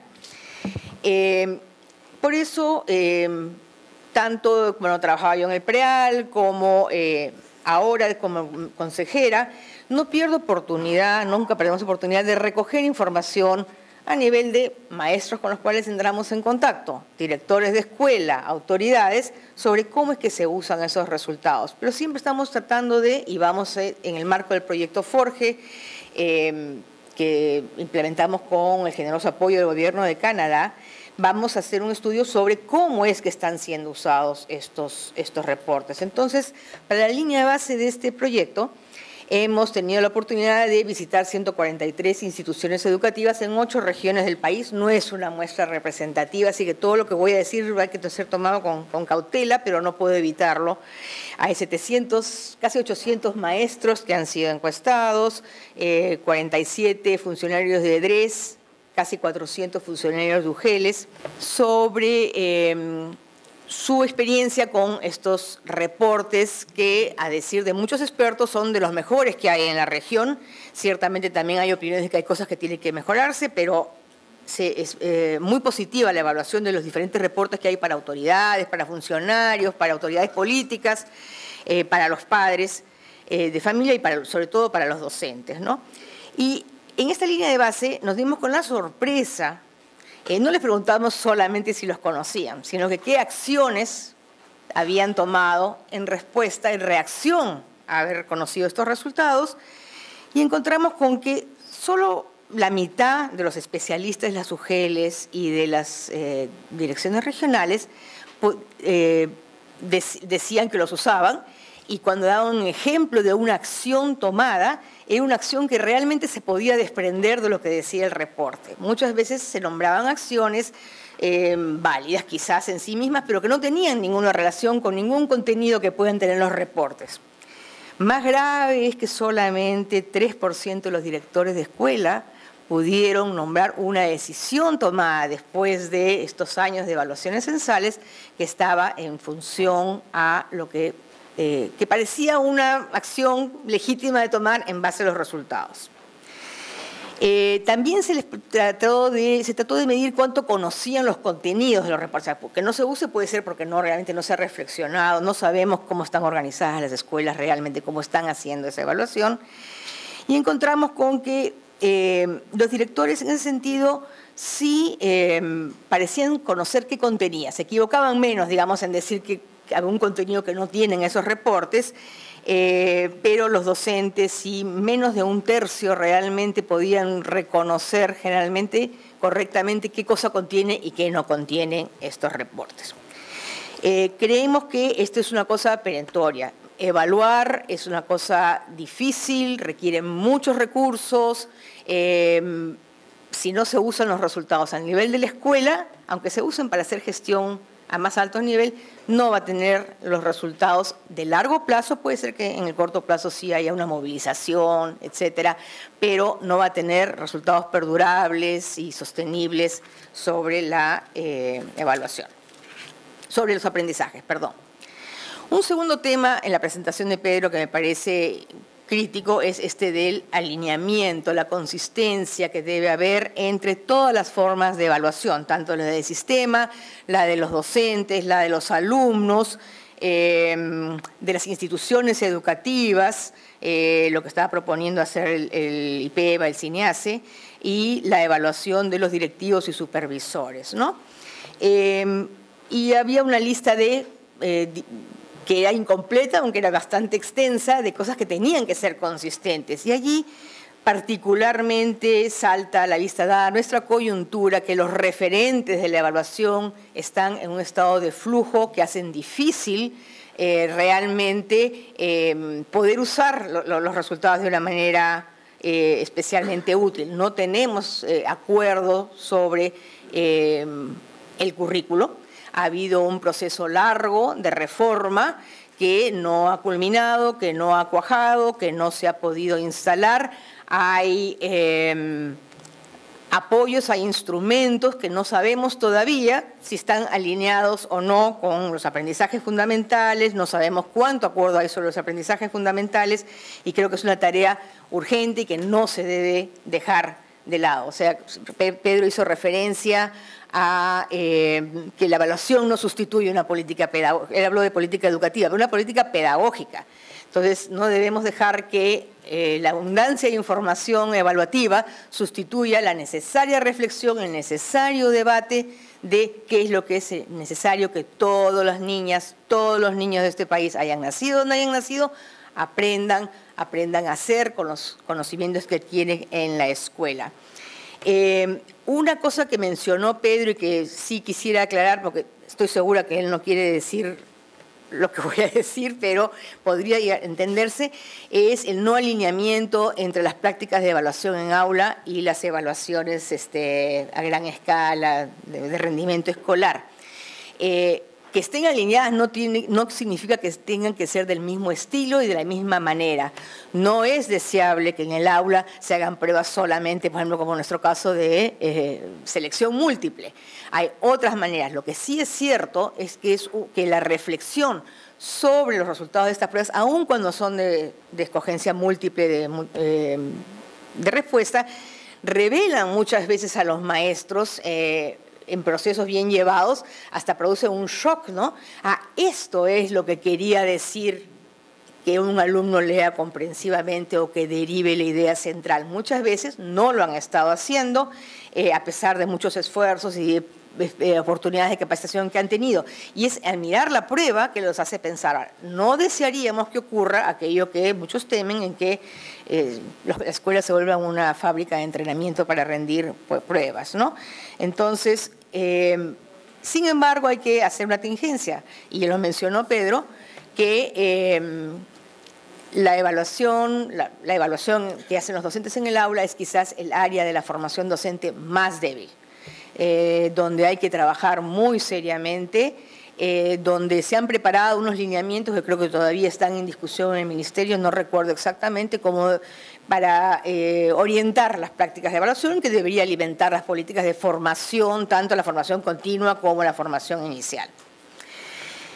Sobre el tema de las consecuencias fuertes o blandas, altas o bajas de las evaluaciones, que Pedro ha presentado muy balanceadamente. Recuerdo hace unos años trabajábamos juntos en varias iniciativas, más bien nos inclinamos por una bastante reserva respecto a las consecuencias fuertes, ¿no? Sobre todo que estábamos recién comenzando a desarrollar capacidades en la región para hacer evaluación, entonces la idea de que tuvieran consecuencias fuertes eran un poco aterradoras. Y recuerdo haber hablado en aquella época con expertos internacionales que me decían, si no tienen pruebas, mejor ni las comiencen a hacer porque van a ser mal usadas. De todas maneras, es muy difícil controlar eso, ¿no? Hemos visto que no necesariamente ha sido así. No sabemos en realidad cuánto entrenamiento para las pruebas se está viendo, cuánto estrechamiento curricular. En nuestro país sí se sabe, en otros lugares, ¿no? Y es una cosa que se lamenta. Una cosa que mencionó Pedro, que no estoy segura, estaría de acuerdo, es que las pruebas de bajas consecuencias suelen no tener un detalle suficiente. Yo creo que más bien tiende a ser al revés. Cuando las pruebas son de altas consecuencias tienden a ser más bien censales, por lo tanto tienen que ser más cortas y por lo tanto no pueden entrar en un detalle que realmente sirvan para orientar la práctica curricular. Más bien las pruebas muestrales, tienen mucho más detalle y son más valiosas. Y de ese punto también viene acá mi plieguito de reclamos al Ministerio.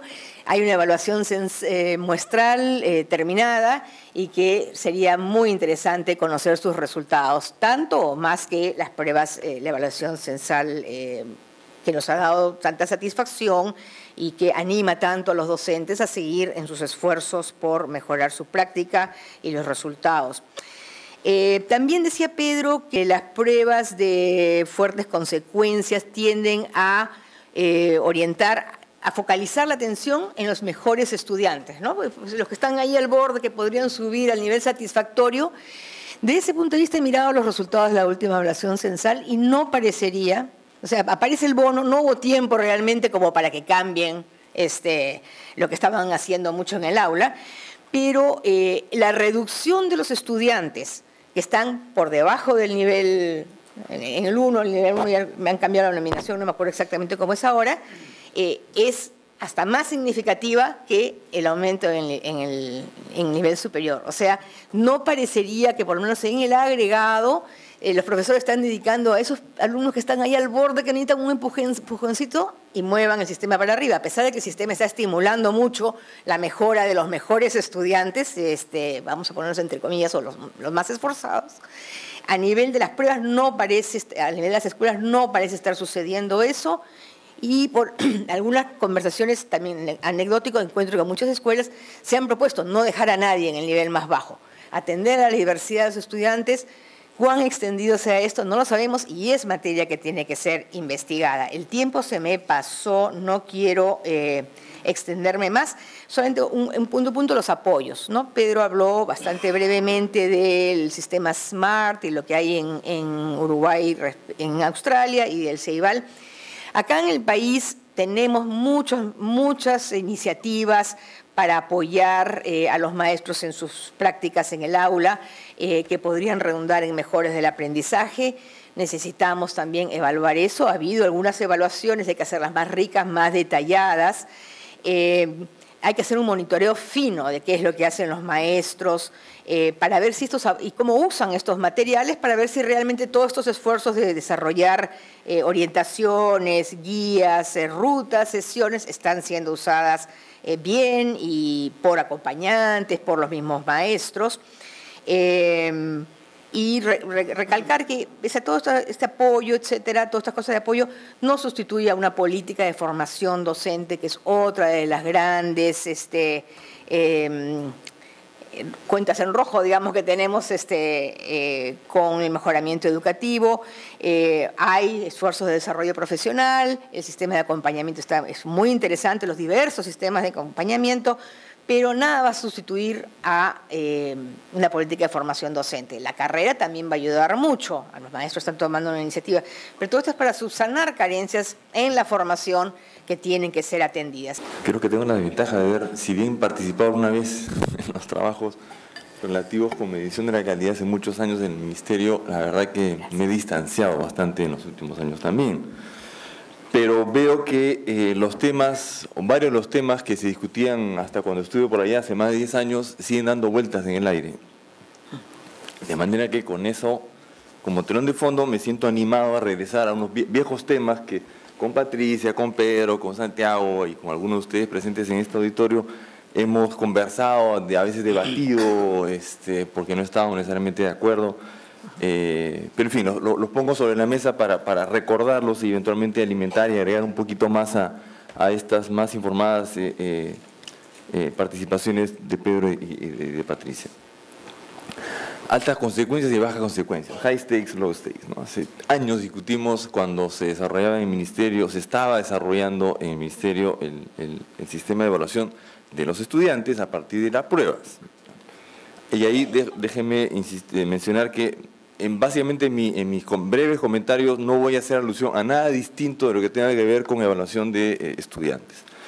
No porque el resto no sea muy importante, sin duda lo es, pero creo que ameritaría otros 15 minutos eventualmente para compartir unas reflexiones, ya no tanto de lo poco que en aquel entonces cuando estaba en el Ministerio hacíamos, sino más bien una experiencia más reciente en el ámbito universitario, donde también necesitamos seguramente preocuparnos por los temas de evaluación en general. Entonces, básicamente nuestra preocupación por los aprendizajes de los chicos y los sistemas de evaluación, la experiencia peruana, efectivamente, que tiene ya casi 20 años, yo diría que han sido un montón de 20 años. O sea, lo que ha crecido, creo yo, la UMC en general ha sido fantástico. Creo que es una unidad muy sólida y ha aprendido, lamentablemente no muy acompañada, creo, muchas cosas que en el país, cuando uno revisa la experiencia digamos, en el medio más académico, universitario, en términos de formación, de lo que sería aporte para ese tipo de esfuerzos, creo que sigue siendo muy limitado, ¿no? Otra vez, una vieja preocupación que hace más de 10 años teníamos y que hoy o aún en día creo que sigue estando en alguna medida presente. Quizás estoy desconociendo algunas iniciativas de algunas instituciones, pero en general tengo la impresión de que la masa crítica con esa capacidad de ver lo que es evaluación de estudiantes sigue estando muy concentrada en muy pocos lugares, y en particular en esta unidad en el Ministerio de Educación. Pero en fin, altas consecuencias, bajas consecuencias. Yo creo que responder si tuviéramos que elegir entre una de las dos, yo diría, y paso previo, y retomo cosas que Patricia y Pedro han mencionado, es si tenemos un sistema suficientemente maduro como para partir a un sistema de altas consecuencias. Por ejemplo, ¿cuánto sabemos de, otra vez, viejas discusiones? ¿Cuánto de lo que aportan los distintos elementos que están, digamos, alrededor del proceso educativo en términos de la generación o el aporte a los aprendizajes medidos a través de las pruebas de rendimiento? Hemos hecho mucho, hemos aprendido mucho, pero tengo la impresión de que aún no tenemos certezas al respecto. Ejemplo, a partir de los resultados de la ESE del último año, ¿no es verdad?, porque los resultados salieron como salieron, aparecieron como razones explicativas algunos elementos que todo el tiempo salen, ¿no es verdad? Es que ahora se ha hecho esto, ahora se ha hecho lo otro. Si es que eso, que se sabía que se había hecho, era un factor determinante, entonces deberíamos haber anticipado que el resultado de la ESE del el último año tendría que haber crecido, pero no, tuvimos que esperar a que los resultados salieran para comenzar a cantar a los cuatro vientos de que efectivamente se ha hecho esto, esto y el otro. Digo, no está mal que se diga. Lo que quiero decir es, lo cual a mí me sugiere que lo que sigue pasando es que no sabemos exactamente qué es lo que funciona y qué no funciona. Por eso es que cuando salen los resultados recién nos ponemos a mirar a ver qué cosa ha pasado, qué cosa se ha hecho que podría explicar ese resultado. Entonces es una fuerte debilidad del sistema, a una incapacidad de identificar con mayor certeza qué es lo que funciona y qué es lo que no funciona. Bueno, esto tiene que ver evidentemente con la preocupación inicial, altas consecuencias en un escenario en el cual no sabe exactamente qué es lo que funciona y qué es lo que no funciona. Yo creo que francamente es medio complicado partir muy rápidamente de un sistema de altas consecuencias. Yo sigo pensando, a pesar de los años que han pasado desde que dejé el ministerio, de que lo que tenemos que seguir haciendo es desarrollando un sistema de baja consecuencia, más formativo, mejores instrumentos, y trabajar, evidentemente, la manera como esa información, Patricia, recordarás cómo discutíamos, ¿no? ¿Verdad? Si es que el diseño de la manera de evolución de la información era incapaz, limitada, ¿no es verdad? O si, mi punto de vista era, lo que pasa es que los interlocutores no necesariamente tienen la capacidad de absorber esta información porque es nueva, es compleja, es difícil. Yo creo que algo de eso puede estar sucediendo aún. Creo que hay buenas experiencias, no las conozco todos, pero son más, digamos, datos anecdóticos los que yo manejo, no es que necesariamente sean solamente datos anecdóticos, que sugieren que aún no pasa nada en varios lugares y también hay ejemplos en los cuales comienzan a moverse las cosas a partir de esta información, sin necesariamente ser de altas consecuencias, digamos, para lo que fue creado este tipo de información. Entonces, repito, creo que el tema de la discusión, si tuviéramos que ponerlo en términos binarios, sí o no, altas consecuencias, bajas consecuencias, yo creo que primero hay que mirar cuán bien preparados estamos en general como sistema para asumir efectivamente, de manera viable, razonable y efectiva, un sistema de altas consecuencias. Un segundo punto que se vincula con esto es, estoy de acuerdo con que, pasa volando el tiempo, avísame, que hay que mejorar las formas de evaluación, ¿sí? La pregunta es, ¿cuán viable es implementar el mejor sistema? Ya, no es el mejor sistema, uno que sea mejor que el que tenemos, ¿no? Ya sabemos, hace muchos años discutimos que las pruebas de lápiz y papel, opción múltiple, son limitadas, de acuerdo, ¿no? Que preguntas de desarrollo son mejores, totalmente de acuerdo, ¿sí? El tema es, ¿eso es viable? O sea, ¿cuán viable es? O sea, ya tenemos sentadas en las evaluaciones, no sé cómo es en la ESE, pero en las evaluaciones muestrales que se hacían y que se han vuelto a hacer felizmente después de muchos años, teníamos sentadas estudiantes de varias horas solamente para evaluar 2 áreas del currículo. Si incorporamos la conveniencia o necesidad de ampliar esa mirada, incluso dentro de las áreas evaluadas, porque no se evaluaban todas las competencias, o sea, ya no van a ser horas, van a ser días, semanas, no sé cuánto tiempo. O sea, creo que un sistema más perfecto para medir lo que se quiere tiene un costo que hay que mensurar y tener una idea exactamente de cuánto es viable a partir de una forma de evaluación, entre comillas, estandarizada. Es decir, y déjenme poner de otra manera, es que la ESE o las evaluaciones muestrales tienen que convertirse en la forma de evaluación completa, o es que esto tiene que vincularse más bien con lo que Pedro y Patricia llaman, y como se llama así en la literatura, las evaluaciones en aula. O sea, las evaluaciones estandarizadas, la idea es que deben sustituir a las evaluaciones en aula. No, claro que no. Entonces, claro, cuando uno dice hay que mejorar las evaluaciones estandarizadas, dice, pero perdón, ¿es el rol de una evaluación estandarizada ser así de completa o es que esta tiene que estar vinculada con las evaluaciones del aula y lo que tiene que mejorar es la evaluación dentro del aula? Porque que están desencajadas lo sabemos hace muchos años, ¿no es verdad? Desde que tenemos reportes de evaluaciones de las primeras muestrales que no eran de normas sino de criterios y todas las ESE nos muestran que evidentemente si es que esas pruebas están bien hechas, la cantidad de desaprobaciones que debería haber en este país es brutalmente más grande que lo que se registra en el sistema. ¿Cuánta gente desaprueba en el sistema de la primaria y la secundaria? No llega a 10%. Claro, acumulado más. Pero en cada grado menos del 10%, 5, 4, 6%. ¿Tá? ¿Cuánta gente aprueba según la ESE? O sea, ¿cuánta gente logra el nivel de suficiencia? Este año estamos felices porque el año pasado ha subido casi 30% en matemáticas. Y el 70% está desaprobado entonces, y no lo está. O sea, hay un problema claramente que ha sido mencionado, que están desalineadas, ¿no es verdad?, la evaluación estandarizada de esta naturaleza con las evaluaciones de aula. Entonces, ¿qué es lo que tiene que mejorar? ¿La evaluación estandarizada o lo que tiene que mejorar la evaluación de aula? Yo lo pongo sobre la mesa. Yo creo que como no podemos cargarle una evaluación estandarizada, digamos, la perfección de una evaluación más amplia, generada, profunda, con mejores instrumentos, lo que hay que hacer más bien es que la evaluación de aula es la que tiene que mejorar, porque esa es la que va a alimentar, va a informar precisamente a aquel que está cotidianamente en el aula, en la escuela, en el nivel y en el área. Entonces, yo no estoy seguro, si es que el mensaje es, perdón, de repente mal interpretado, si es que lo que hay que hacer es estresar más la evaluación estandarizada para mejorarla, o lo que hay que más bien ahora es, habiendo aprendido lo que hemos aprendido con esa aproximación, es ver cómo mejoramos la evaluación de aula y que esa se vincule mejor con una forma de evaluación que implica evidentemente mejorar instrumentos, evaluar competencias, y no solamente conocimientos en sentido más general, etcétera, etcétera. Un tercer elemento, y no sé cómo ando de tiempo, pero un tercer elemento que sí quisiera compartir con ustedes es el siguiente. Información y premios y castigos. En el Perú hace años se ha implementado que los productos manufacturados por lo menos tienen una etiqueta que dice la composición de los alimentos, ¿no es verdad? En términos de kilocalorías, de sodio, potasio. Voy al supermercado, a la bodega, compro, volteo el envase y ahí está la información. ¿Cuántos de nosotros tomamos decisiones de comprar productos mirando la etiqueta? ¿Cuántos nos toman mirar la etiqueta? ¿5 segundos? Perfecto. Pruebas del tamaño de la letra. Hay que llevar lentes para lectura de cerca entonces, ¿está? De repente ese es el problema.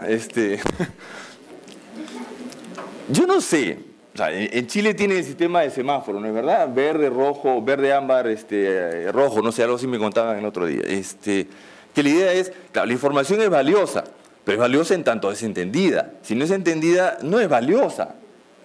¿Tá? O sea, la información no es intrínsecamente valiosa, es valiosa porque efectivamente se puede decodificar, se puede entender y en consecuencia se toman decisiones razonables, informadas y lo que quiera. ¿Tá?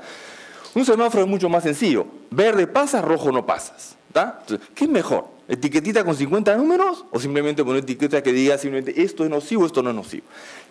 Dejarlo el ejemplo de manera muy caricaturesca, ¿no es verdad? Pero la idea es, creo que esto traído al sistema educativo es, ya, tenemos un sistema de evaluación estandarizado, ¿no es verdad?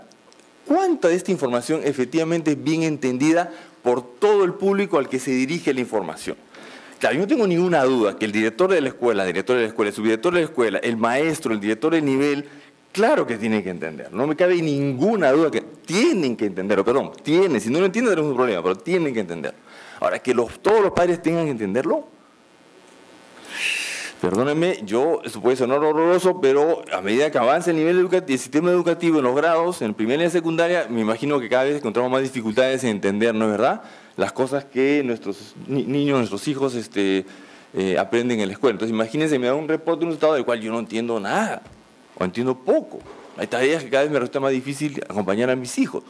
Quiero decir, me parece que cargar la mano a los padres es importante, pero eso de que van a poder decodificar, digamos, toda la información, de tal manera que pueden decir, ya, acá hay un problema, porque la parte de álgebra, que es con exponentes de la parte difícil, o la parte de coeficiente la tienen clara. ¿Perdón? O sea, claro, lo menciono porque estoy precisamente viendo a mi hijo un tema de álgebra. Pero me queda claro que hay diferencias, digamos, que hay que entender. Si uno pretende ayudar, tiene que entender. Si no entiendes, no vas a poder ayudar. Puedo motivar, puedo preocuparme, puedo decir, acá te quedas a la asesoría en la tarde para que te ayude en matemática, pero lo que en el hogar podemos hacer es limitado. Entonces, de nuevo, esta idea de que la información es valiosa, porque la tiras a los medios de comunicación, porque la tiras a todo el mundo, yo diría es una idea muy general, ¿no es verdad? El libro de texto muy básico, en microeconomía, que no se condice con la realidad. Entonces no podemos, yo creo, no podemos descansar un sistema en el cual un pilar va a ser que los padres sepan. Que los padres sepan qué. Sepan qué para poder saber qué tienen que hacer. Entonces, ¿qué es lo que tienen que saber? Yo no tengo la respuesta, pero me queda más o menos claro que no necesariamente la información que se reporta puede ser todo lo útil o conveniente o viable para echar a andar, digamos, ciertos procesos que los distintos actores que están en torno a la escuela deberían llevar adelante. Me queda claro que en la escuela lo tienen que hacer. No me queda más claro que fuera de la escuela, no es que no se debe informar, sino que se espere que efectivamente fuera de la escuela se pueda hacer mucho más al respecto. Y finalmente, para terminar, premios y castigos. Vinculado de una manera a este último punto, un punto anterior. Yo no sé, en psicología, Santiago, corrígeme o ayúdame, hay algo así como la motivación interna o motivación externa, ¿no es verdad? La idea de poner premios y castigos es porque estás apelando a la motivación externa, ¿no? Zanahoria, palo, como usamos en economía para hacer el ejemplo muy claro, ¿tá? Pero las más sólidas son las que no dependen ni del palo ni de la zanahoria, ¿tá? Entonces, nuevamente, creo que Pedro ha mencionado eso y Patricia también, de alguna manera. O sea, un sistema maduro, yo creo, es un sistema en el cual la gente no se pasa el semáforo rojo, no es porque va a recibir una sanción, sino porque sabe que las consecuencias de hacerlo pueden ser muy costosas para él y para la sociedad. O sea, hay una internalización de las consecuencias probables de hacer algo que no se debe hacer, ¿tá? Entonces yo creo que igualmente pasa en el sistema educativo y en general en toda la vida. O sea, cuando hablamos de una persona que es madura, desarrollada en términos de su educación cívica, presión ciudadana, estamos pensando en personas que no que reaccionan solamente a un sistema de premios y castigos. Yo creo que eso ciertamente funciona. Pero no puede basarse solamente en palo y zanahoria. Entonces lo que hay que desarrollar, ¿no es verdad? No sé, pues, alguna gente lo llama la cultura de... Bueno, es eso. O sea, eso tiene que ser internalizado y las cosas tienen que ser hechas de tal manera de que efectivamente se hace no porque voy a recibir un premio o porque voy a ser castigado, sino porque es adecuado, es la manera como deben ser hechas las cosas. Y evidentemente la capacidad reflexiva sobre la información que recibo y la posibilidad de hacer algo con esa información pasa no solamente porque hay un premio lo voy a hacer o porque hay un castigo es que voy a tener que cambiar, sino porque efectivamente soy consciente de lo que tengo que hacer es aportar aquello que es mi responsabilidad ahí donde yo las tengo en el sistema educativo como docente, en el aula, como subdirector o como director. Pina Morgan, del CINEASE. Coincido con José Rodríguez en lo importante que es la evaluación en aula. Y es cierto que es política educativa que las CESE se refieran solamente a comprensión lectora y a números y operaciones en matemática, en segundo grado. Sin embargo, se hace una generalización de que toda la educación está en una mala situación. Yo creo que es una falsa generalización. Por eso nuestro trabajo es aportar a desarrollar todos los aprendizajes fundamentales, de modo que los docentes cuenten con referentes que les permita conocer cuáles son las competencias que los estudiantes deben desarrollar al término de cada ciclo, que son los estándares de aprendizaje. Es algo sumamente útil para el docente, desde la inicial hasta el término de la secundaria.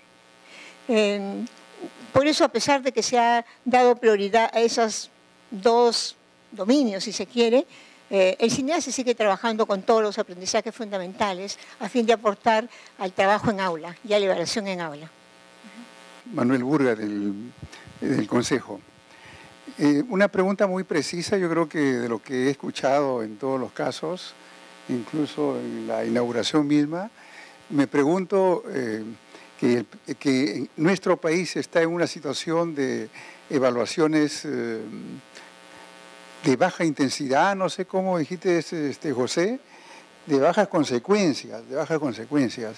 Y me pregunto y les pregunto si para formar grupos de estudiantes para colegios como el Colegio Mayor, el Colegio de Alto Rendimiento, no son realmente resultado de una aplicación, de una evaluación de altas consecuencias, ¿no? Y en ese caso, si aún no tenemos eso, o si las tenemos, no sé cómo es que se procesa, ¿no? Y no sé que en el caso de Uruguay si hay colegios de alto rendimiento y si resultan también de la aplicación de estas evaluaciones. Don Romero, de Fe Alegría. Me gustaría, aunque lo han dicho de alguna forma, pero me gustaría que pudiera clarificar cómo las evaluaciones ESES están ayudando o no solamente a la mejora de los resultados de aprendizaje, sino a la equidad educativa. Este es un aspecto para nosotros que es fundamental. Otro, también me gustaría saber su opinión de, cómo es importante estas evaluaciones S en la mejora del desempeño docente y en la mejora de la gestión directiva, porque creemos que estos dos aspectos son fundamentales para la mejora también de los resultados. Y si fuera necesario también tener en cuenta el contexto donde se realiza esa acción educativa para esas evaluaciones S, teniendo en cuenta no solamente la diferencia de zonas urbanas y rurales, sino en las zonas urbanas hay diferencias muy variadas en ellas. Buenos días. Freddy Villavicencio, de la Dirección Regional de Ancash. Uno de los expositores señalaba que uno de los problemas de la educación es lo que es evaluación. Y bueno, pues efectivamente, ¿no? Hemos observado desde nuestro trabajo que no sabemos evaluar bien los aprendizajes de nuestros alumnos, porque carecemos de este proceso desde la formación inicial. En comparación con la educación peruana, la educación uruguaya, ¿qué está haciendo sobre esto? Y dos, el nuevo marco curricular plantea solucionar, mitigar a través de los mapas de progreso, los estándares, sobre este problema. Israel Ayerbe, desde Arequipa. Sobre la experiencia de Uruguay en relación a la evaluación en línea. Las evaluaciones pueden tener diferentes finalidades y una de ellas es que sea un espacio más para el aprendizaje del estudiante, que se torne en esa posibilidad. ¿Cómo hacer posible esto desde una evaluación en línea desde la experiencia uruguaya? Buenos días, representante del departamento de Ancash. Para mí, en primer lugar, es un altísimo honor estar en esta sala con una constelación de personajes, ilustres personajes, una selecta y distinguida masa de educadores. Quiero preguntar al señor Pedro Ravela un comentario, pero quiero hacer antes, permítame que la pregunta o mi intervención sea un par de minutos. La mal llamada meritocracia desde el tiempo del APRA hasta este momento, ¿le parece a usted es correcto? ¿Y por qué? Porque solamente, usted ya lo dijo, ha permitido o le permitió al APRA llenarse la boca satanizando a los maestros. Puede ser, para mí meritocracia es el trayecto o la trayectoria del maestro durante un tiempo determinado en su quehacer cotidiano. Eso es meritocracia. Meritocracia no puede ser un examen escrito. Meritocracia, repito, es la trayectoria de un maestro. Una evaluación, un examen escrito no puede significar meritocracia para el maestro. ¿Por qué? Digo, yo por ejemplo soy un maestro renuente a las capacitaciones, a las actualizaciones, soy un poquito rebelde, etcétera, etcétera. ¿Cierto? Hay otros maestros distinguidos y que gozan de mi mayor respeto. Consecuentes, responsables, trabajadores, entregados a su labor. Viene el examen meritocrático, repito, entre comillas para mí. Me preparo 3 meses y apruebo el examen. ¿Cierto? ¿Eso hace que yo sea mejor maestro que los demás? De ninguna manera, de ninguna manera. Hay muchos maestros en el campo, en las comunidades inhóspitas, donde no tienen, bibliografía, no tienen internet para poder prepararse. Mientras yo, que estoy en la ciudad, maestro irresponsable, apruebo el examen frente a otros que tienen mayores derechos que yo. Muchas gracias. Hago una pasada rápida sobre algunas de las preguntas que puedo responder y después un par de comentarios finales. Muy rápido, en Uruguay no hay colegios de alto rendimiento, no hay una política en ese sentido. Sobre las S, como decía Santiago, va a estar Liliana y puede ella informar más al respecto. Simplemente destacar de esa pregunta que efectivamente es muy importante, además de aprendizajes, tener datos sobre el contexto y las distintas realidades en que trabajan de las que vienen los estudiantes y en las que trabajan los maestros. No es lo mismo enseñar a niños que vienen de familias con estudios universitarios que enseñar a niños que vienen de familias que apenas terminaron la primaria. Los desafíos son diferentes, entonces no es apropiado juzgar al maestro a partir de los resultados de sus alumnos sin tener en cuenta estos otros aspectos. Sobre evaluación en línea en Uruguay y aprendizaje del alumno, allí simplemente reiterar eso. O sea, en Uruguay está pensada la evaluación en línea justamente para que sea usada como elemento de aprendizaje. O sea, de la evaluación en línea no sale ningún resultado para el alumno ni para el maestro, sino que lo que tiene interesante es que ni bien se aplica la prueba y se termina de aplicar, el docente puede trabajar con cada uno de sus alumnos o con el grupo en torno a cada una de las preguntas de la prueba. Y se hace justamente para promover el trabajo en el aula en torno a esos temas. Y muy cortito sobre esto, dos últimas preguntas, el tema de la evaluación docente para el ascenso y los docentes que dejan de ocuparse de las clases para prepararse para una prueba, que en el fondo tiene que ver con la otra pregunta sobre la meritocracia y el foco excesivo en una prueba. Allí simplemente yo lo que diría es, a ver, el problema ahí es poner todo el peso de la evaluación para el ascenso en la prueba.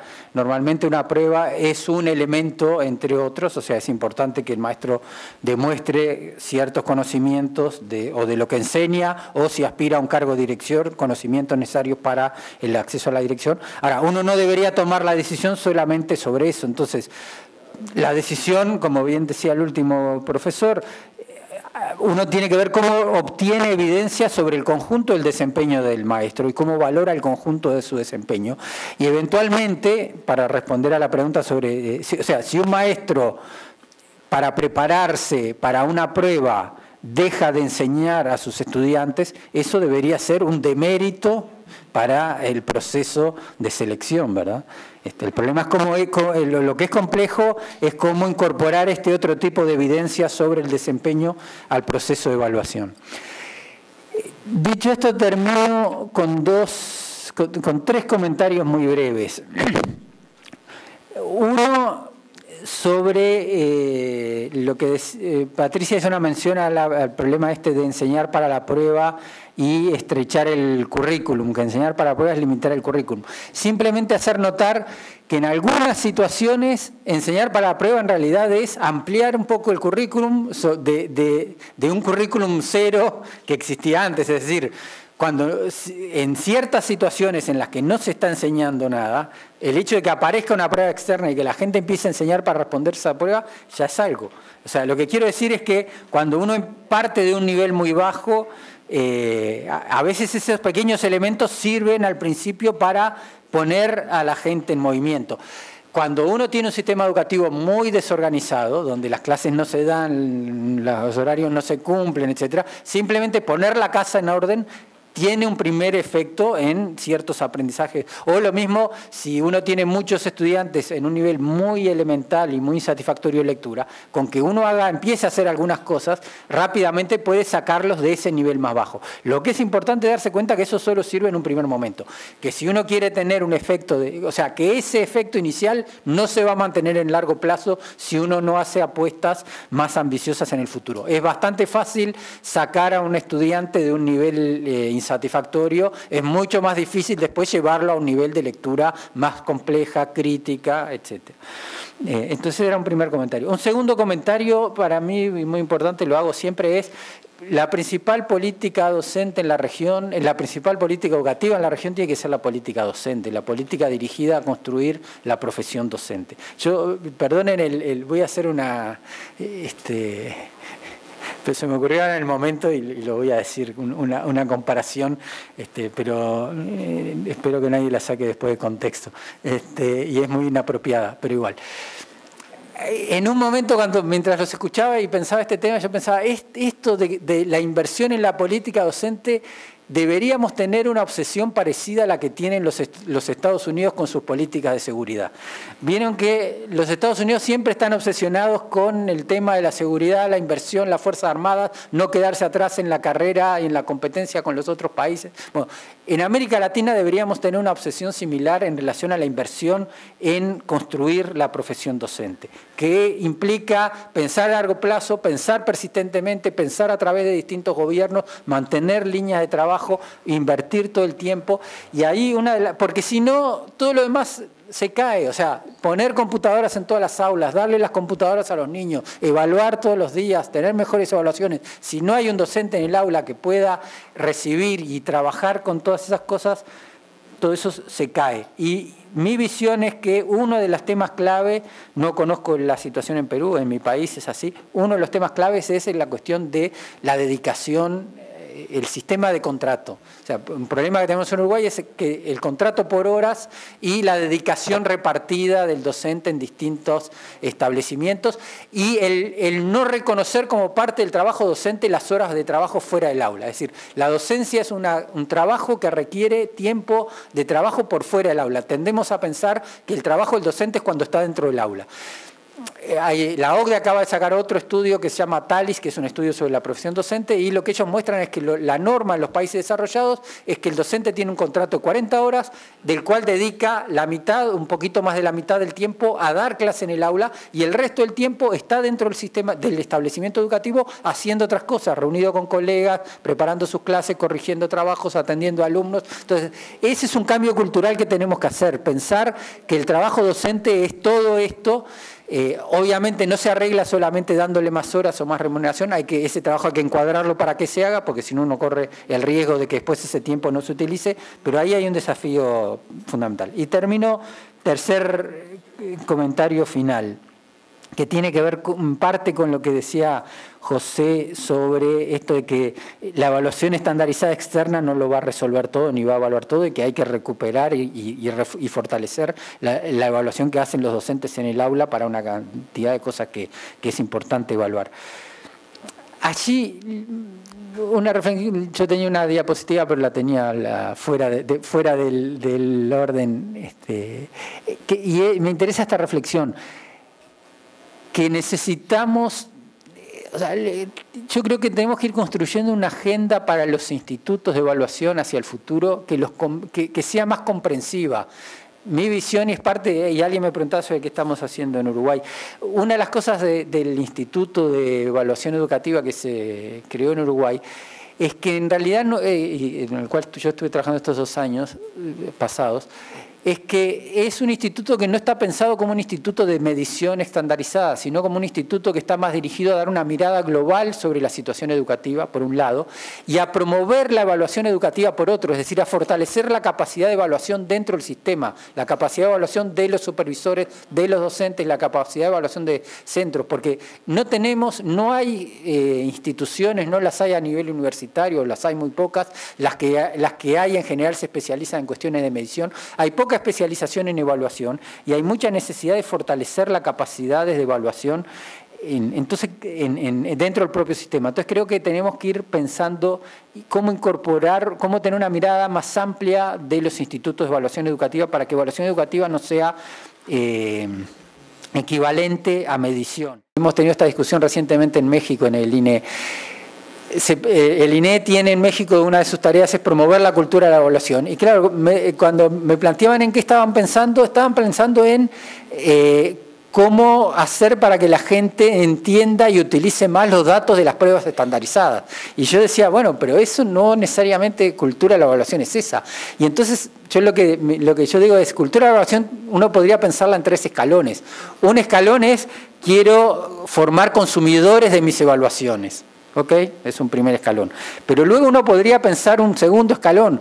Cultura de la evaluación implica que la gente tenga capacidad crítica sobre las evaluaciones y tenga capacidad de demandar evaluaciones de mejor calidad y tenga capacidad para ejercer sus derechos como evaluado y reclamar ser evaluado de manera apropiada.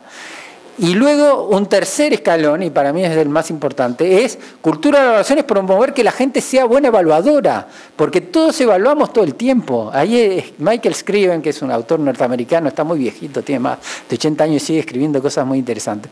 El tipo dice, en general los hombres evaluamos desde la edad de piedra cuando seleccionábamos las piedras con las cuales íbamos a construir las armas o las herramientas. O sea, evaluamos y descartábamos, esta piedra sirve, esta no me va a servir. O sea, todo el tiempo evaluamos cuando consumimos, cuando tomamos decisiones sobre qué hacemos en nuestro tiempo libre, cómo educamos a nuestros hijos. Todo el tiempo estamos haciendo juicios de valor y tomando decisiones a partir de evidencia empírica y de información. Los docentes, como acabo de decir, son evaluadores. Si uno quiere promover cultura de evaluación, tiene que promover la capacidad de la gente de evaluar mejor. Si la gente es mejor evaluando y entiende más la lógica de la evaluación, luego naturalmente va a ser mejor consumidora de la evaluación y mejor sujeto de derechos en la evaluación.